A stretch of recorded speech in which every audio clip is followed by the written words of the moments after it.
Hi, I'm Sandi Genovese and welcome to the Scrapbook Showgram. Well, you know, as 2012 is starting to come to an end, I like to create an album that has tabbed pages that allows me to be able to pull out and feature my favorites throughout the year. So if you look, I have what's kind of like a cover page, and here I just call it a year in review. And then when I open to the first section, it allows you to see the tabs. And if you look down the tabs, you can see, because if I went chronologically and started at the beginning of the year, it would be January. And so January is the winter. So I've started with the winter and I've gone through the season. So I have the winter and then I have spring. I've used punches to create summer and then fall. And then in my family, we have a lot of birthdays, and so I've got the balloon punch for birthdays. And then I've left one, this final section, I've left to be whatever special thing that might happen that year. One year you might have a child who's graduating from high school or college, and you're going to have a lot of photos, and so you might have graduation that year. And the next year it could be something completely different. So this last section is like going to be whatever personal thing is special for that year. And if I open them, you can see that this first one I've used actually a punch is what I used to go ahead and punch those snowflakes. Or die cuts would work great as well if you happen to have that. You're going to have however many pages for however many photos, or if you have page protectors, they're going to go in the next section. And then for spring, I've simply drawn flowers to indicate the spring season. And then I try to pick something that's simple to create, and we'll look at how to do these. I've used watermelon slices for the summer. And I'll go to the fall, and I've just used a rake, and then I've taken leaf die cuts and I've tried to weave a few of them into the tines of the rake, because then it really does feel sort of animated. And if I go to then the next, which instead of a season, I've got birthday, and then the last one I haven't decided yet because there's still some more left to this year. So I'm not real sure what's going to be the special thing that I'm going to have for the back. I've got all of the pages that are actually going to go behind each of the sections are just right now stacked all at the back. But it brings me to how you want to start, and you want to start with whatever you've got from the from your scrapbook. It's going to come either with pages or with page protectors. You want to use that as your guide. Here is the one from this Mrs. Grossman's, and I liked it because I liked the red cover, and it was linen, and it had the holes, which makes it easy for me to punch new holes to create these tabbed pages. So the pages in the book, this is going to be the guide for the holes, and it's going to be the guide, this one is going to be the guide for the tabs. The interior pages are going to have to be a little bit more narrow, and I'll bring this back up to really reinforce my point. If this is the tabbed page, I have a 3/4 inch edge here.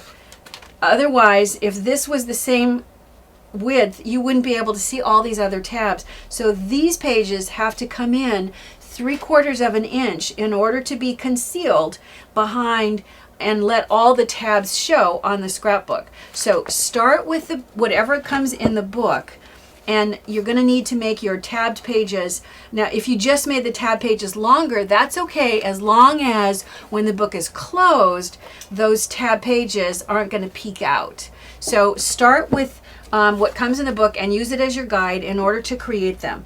Now, I wanted to create 6 tabs. So that meant that I have to figure out how to divide this page that came in the book. I have to figure out how to divide it into 6 sections. The way to do that easily, where you don't have to measure, because who knows the dimensions of the scrapbook the pages inside, there could be some really unusual size. What you want to do is start with the paper that's the right height, and first you're going to just fold it in half. Once you have it folded in half, then you're going to take just this half section and fold it into thirds, and just, maneuver it until it looks like it's pretty close. This is sticking over a little bit, but it's not rocket science. Basically, this is going to give me the first half, and then take the second half and do the same thing. Fold this half into thirds, so that when you open it back up, now you have sixths. So I've gone back with a dark pen and I've marked this was the halfway point, and then here were those folds that created the first third. So this is going to give me the 6 marks. And if I lay this down, you can see if I lay this down onto, here are my tabbed pages that I've cut, that we're going to look at how to create those. But if I lay these down, you'll see that yes, indeed, these marks are what I've used so that I know where to actually cut in to create each of those tabs. Let's actually stop and look at one. Here is the first tabbed page, which I did winter, and so I did blue, because I really wanted it to be like a blue sky with the white snowflakes. I'm using this first section to mark where that first tab is going to go with my pencil. So I'm going to go ahead and I'm going to mark this. And what I've done is I've just taken my ruler, I've come in 3/4 of an inch, and I'm going to go ahead and draw the pencil line at a 3/4 inch. I've already gone ahead and drawn it, but I'm going to draw that pencil line so that I can see where it comes. And then at that first tab line, which was right here, is where I know where to cut in. So once you've got that, then you're simply going to just cut in at that first tab. And then I would normally grab my paper trimmer and I would cut this on the trimmer, but it would probably take me longer to slide it out and line this up than it does to just go ahead and cut this with my scissors. Do you find that when you have a paper trimmer, you almost, for anything straight, I almost never use scissors anymore, but they still do work. So at this point, you've created the first tab, and you're going to want to go back then and erase, that's why it's done in pencil, erase out that first mark. You're going to do the same thing in order to create the rest of the tabs, so that if I bring this up and hold this, you can see the second tab is going to be green paper. You can see that I've marked where I'm going to actually do the second tab, and if I pull the blue out of the way, the green one just starts at the top and it goes all the way down to the second tab. And if you look at the yellow one, it starts at the top and it goes all the way down to that third line. And each successive one, they're all done the same way, just coming in 3/4 of an inch and then lining up with the marks that I have in that first paper that I divided into 6 sections.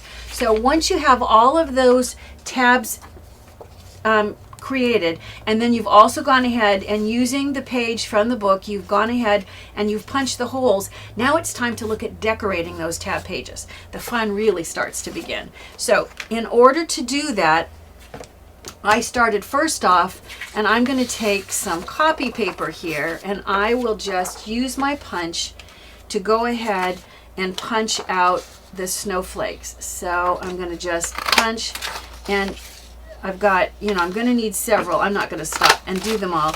But basically, once you have all of those snowflakes punched, let me see if I can pull this out of the punch. Then what you're going to do is just take adhesive, and I like them to just look kind of scattered. I happen to have 3. So I do like to, when I fasten them down, I like some of them to go off the edge and then trim it off. And then I've even used some of these little arms of the punch to create what look like the snowflake section detail. That is, when you look at this tabbed page, you can see the first tab has a few in the tab, and then they're just kind of random. Now if you want to, you could even put winter. You could write winter on here. To me, I thought that I made it obvious with the theme that I picked, so I didn't do that. When I go to the spring section, I've used just a little flower punch for the tab section. And then let me show you what I did for these.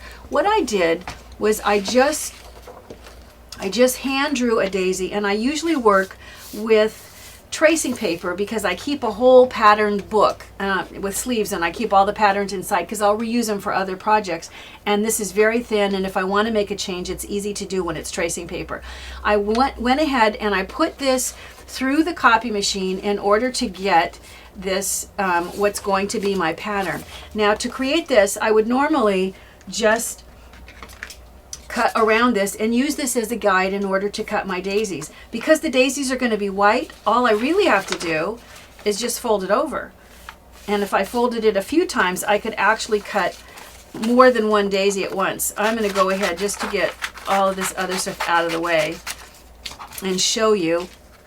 I'll go ahead and I'll cut out, since the pattern is going to have the lines on it, I'm not going to be able to use it unless for some reason I want to use one of the daisies that looks like it's flipped in the opposite direction, in which case I could use the pattern as one of the white daisies as well. Okay, so as I'm approaching the last little bit, because my paper was folded, it stayed together without my needing to even worry about using adhesive. I'll trim off that last little section. So now what I have is the one that I just cut, and I also have this the pattern, which if I flip it over, I could use this as well. However, I'm going to use the pattern in order to create the next detail. So what I've done is I'm going to put a little bit of adhesive on the back, and I'm going to use the yellow section. So I'm going to put the adhesive where it won't actually impinge on the section, the little tip, the center part of the daisy. But that's going to hold it in place long enough for me to go back and cut out this yellow detail. So let me go back in here and use the pattern now to cut out the second little section, just the center of the daisy. And I'm going to go ahead and I'm going to trim off, which means that I might not be able to use that pattern. So I'm going to then go ahead and I'm going to position this right on top of the daisy that I cut. Now, if you haven't seen this trick before, if you're trying to fasten something down that's little like this, what I do is I take a Post-it note and I turn it over with the sticky side facing up, and I take, and I need to figure out ahead of time, is it going to go this way? Yeah, it's going to go this way. So I'm going to flip it over so that I put adhesive here, and then the sticky part of the Post-it note is going to hold that in position, but since it's repositionable, it makes it easy to lift it up now that I've got my adhesive on there and go ahead and add this detail onto the daisy.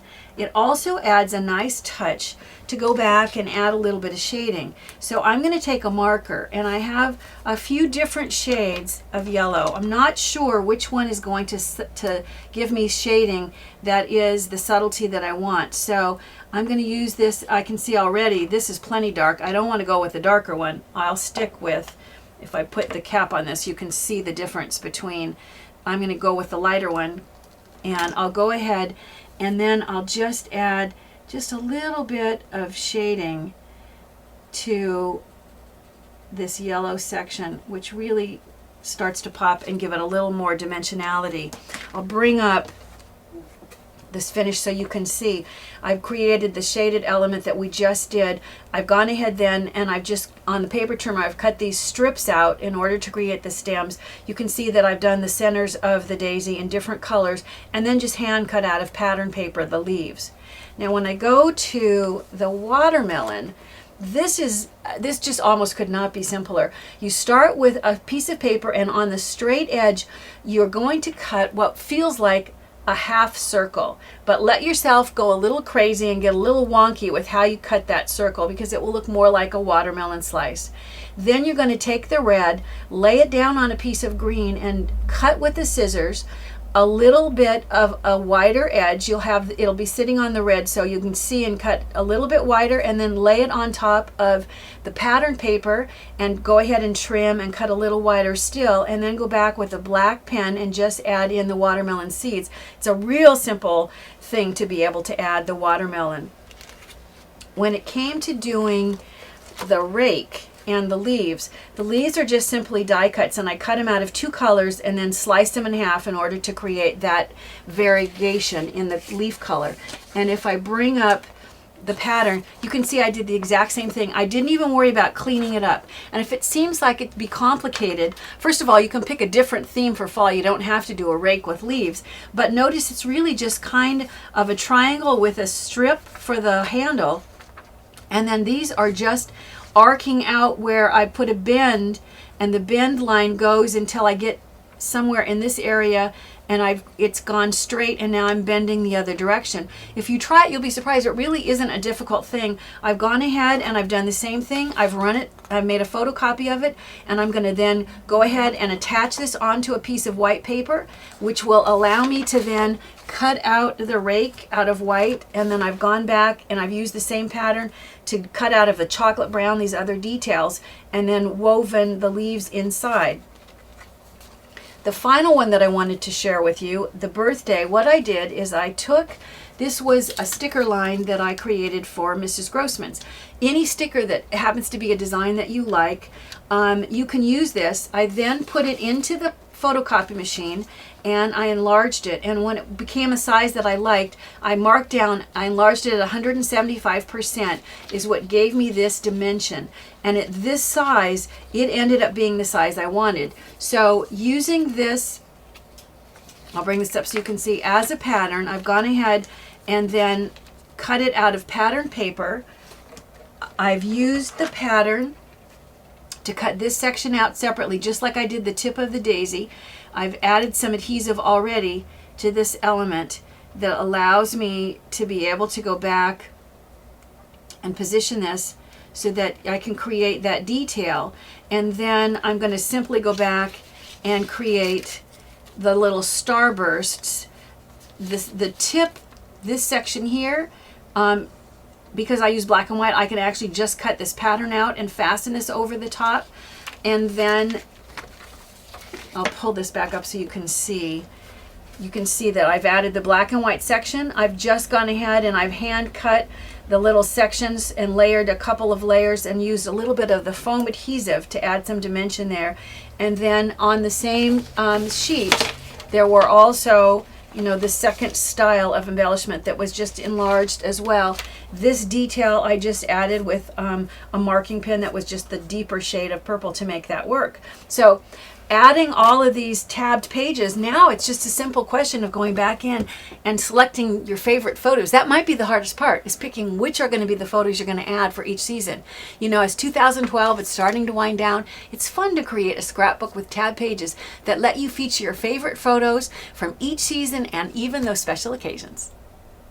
Remember, I love hearing your comments. Don't forget to share us with your Scrapbook Geek friends, and don't forget to sign up for these free weekly videos. However, if you want access to all the past episodes or you want to download the project sheets, then you might want to consider joining the Gold Club. Bye for now.